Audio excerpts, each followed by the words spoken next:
Hello everybody, welcome to my channel Tansuman Classes and Class 6. Today we read chapter number 5, The Age of the Vedas. यानी आज हम इस chapter में पढ़ेंगे कि वेद जो है हमारे वेदास हैं वो कितने तरीके के हैं और साथ ही साथ हमें इनसे क्या फ़ायदा है, यानी हम वेदास क्यों पढ़ते हैं।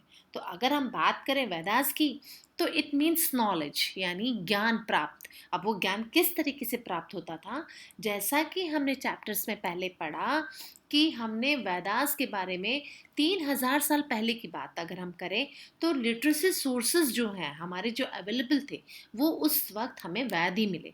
वेदास यानी जो कि हमें नॉलेज मिलती थी, जो हमारे गुरु से हमें नॉलेज मिलती थी। और during this time they were the written age known as the age of the Vedas. जब वो लिखे गए तब हमने उनको क्या नाम दे दिया, एज ऑफ द वेदास। अब वेदास मीन्स नॉलेज यानी ज्ञान प्राप्त, और दे आर द 4 वेदास। जैसा कि हम मानते हैं कि हमारे 4 प्रमुख वेद हैं। वेदास है ऋग्वेदा, यजुर्वेदा, सामवेदा और अथर्ववेदा। यानी हमने 4 पार्ट्स में इसको डिवाइड कर दिया। इसमें बहुत सारे श्लोक्स लिखे गए हैं, बहुत सारे मंत्र लिखे गए हैं अपने देवी देवताओं को प्रेज करने के लिए, अपने देवी देवताओं को खुश करने के लिए। तो आज हम इस चैप्टर में हमारे जो प्रमुख वेद हैं, हमारी जो डेली लाइफ है, हमारा ऑक्यूपेशन कैसा था, और साथ ही साथ में हमारे जो आर्कोलॉजिकल सोर्सेज हैं जिनसे कि हमें इनके बारे में पता चलता है, इन सब के बारे में आज हम इस चैप्टर में पढ़ेंगे। तो before we read this chapter, before we start this chapter, like and subscribe my channel and share with your friends also, and also press the bell icon. So today we read about the Vedas, and Vedas as well as know you all know very well कि वेदास जो होते हैं वो हमें knowledge देते हैं, यानी हमारे जो देवी देवता हैं उनके बारे में हमें पता चलता है। अब कैसे? So these are the hymns and the passed from one generation to the next until many centuries letter.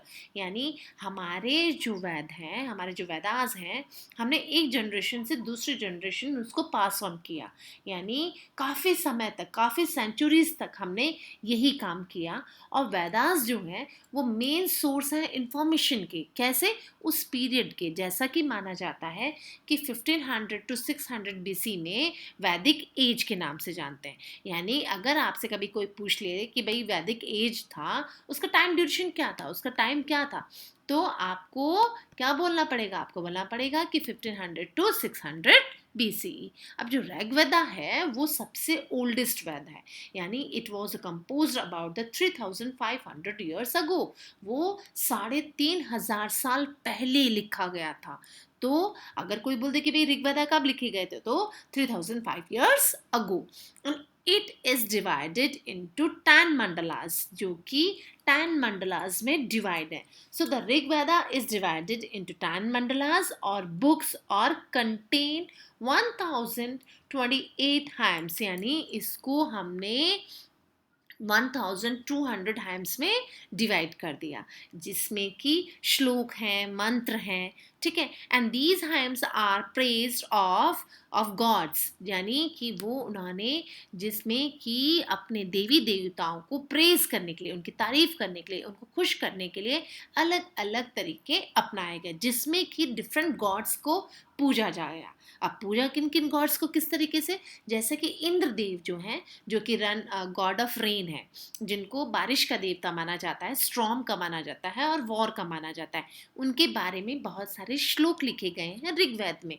अग्नि जो है द फायर गॉड, जिनको कि हम अग्निदेव के नाम से जानते हैं, और इनके बारे में भी ऋग्वेद में बहुत ज़्यादा जानकारी हमें प्राप्त होती है।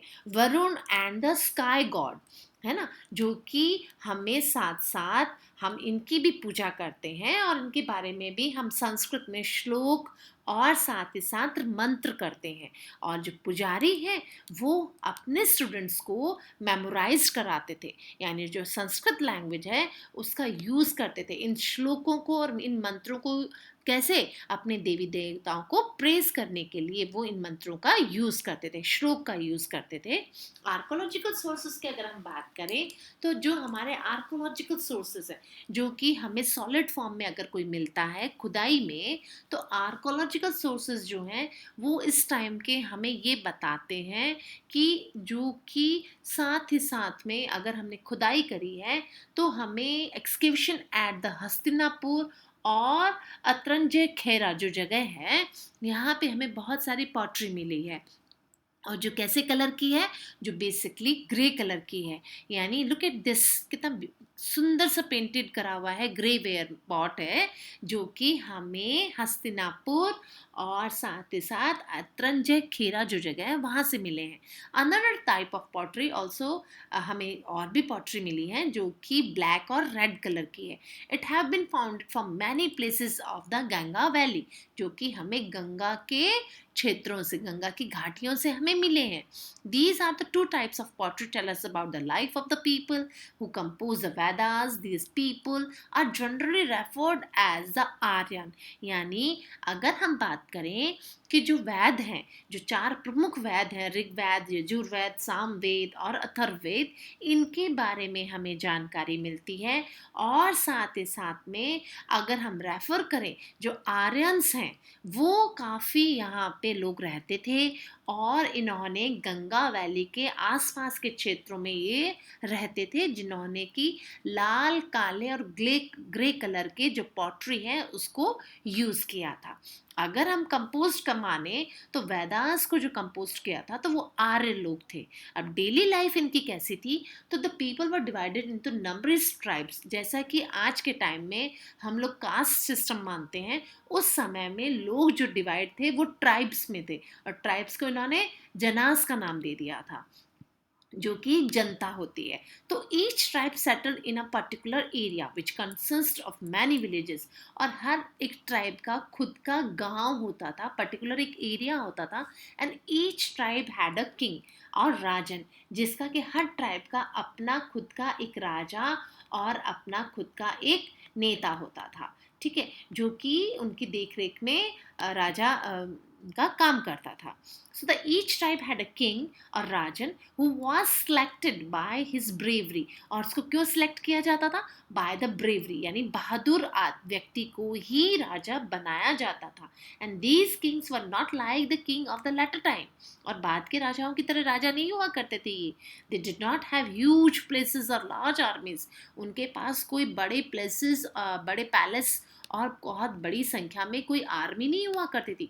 दे control was limited to a small area, यानी देयर कंट्रोल, उनका कंट्रोल जो था वो एक बहुत छोटे क्षेत्र तक सीमित था।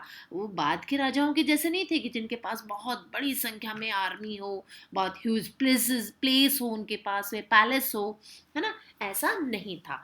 तो जो समाज है वो 2 असेंबलीज में बटा हुआ था, और वो क्या था? सभा और समिति। यानी डेली लाइफ जो है लोगों की, डेली लाइफ जो पीपल है, वो वहाँ के जो पीपल थे, पीपल लिव इन ट्राइब्स, यानी जन्स में लोग रहते थे। And each tribe had a king, और ईच ट्राइब खुद का एक राजा हुआ करता था। देयर आर 2 असेंबलीज, 2 असेंबली हुआ करती थी। फर्स्ट वन इज सभा और सेकंड वन इज समिति। अब जो सभा है उसमें क्या होता था, उसमें जो एल्डर पर्सन होता था और या वीआईपी जो पर्सन होता था वो उसका प्रमुख नेता होता था।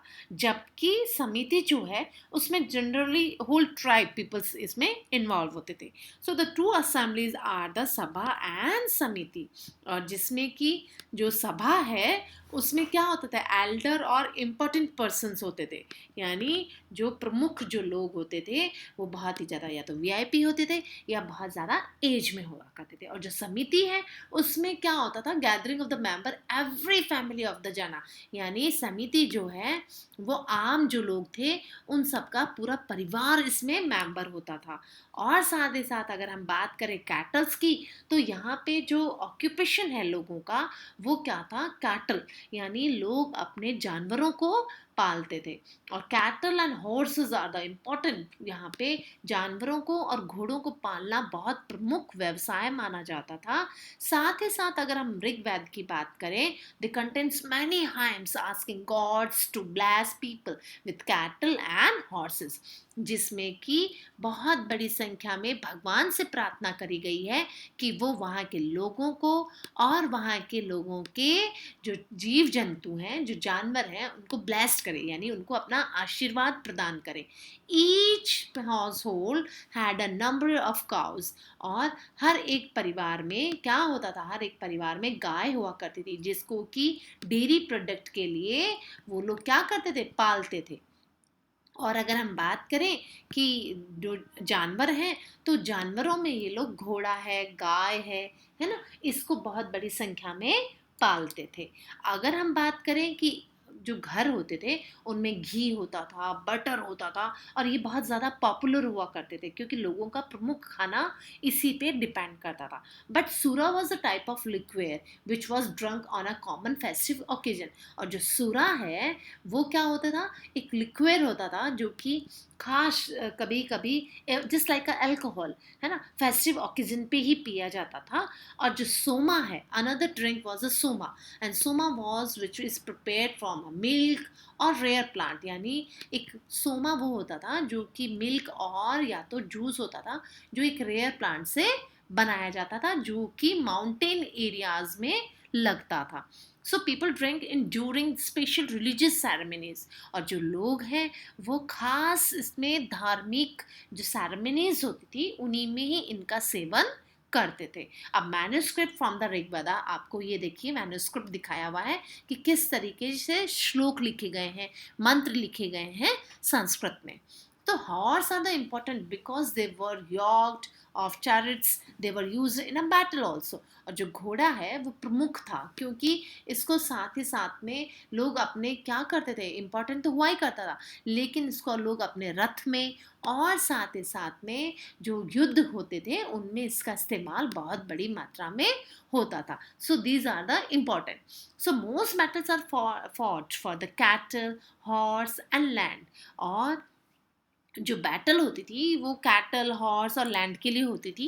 People perform sacrifices and made offering to different gods, और बहुत बड़ी संख्या में लोग भगवान को ऑफर भी करते थे।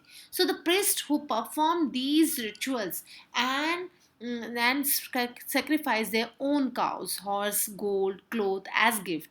और जो प्रिस्ट होते थे उनको अपने रिचुअल्स, अपनी जो धार्मिक भावनाएं होती थी लोगों की अपनी अलग अलग होती थी, सेक्रीफाइस करते थे लोग, गाय भी दान में देते थे, घोड़ा, सोना, चांदी, इन सबको लोग देते थे। और साथ ही साथ में the king performed as a sacrifice in which the common people also participated. In course of time, rituals became so important, so that every important event was preceded by a elaborate ritual। यानी इस समय में जो rituals होते थे लोगों के वो बहुत ज़्यादा इम्पॉर्टेंट हुआ करते थे। और साथ ही साथ में जो लोग थे वो उनकी ये धारणा थी कि हमें अपने धर्म को मानना है ना, उनकी परंपरा थी ये कि वो इन चीज़ों को दान में दिया करते थे, सेक्रीफाइस करते थे, were given the cow, horse, gold, clothes as a gift to priest. So thanks for watching this video and like and subscribe my channel. Thank you.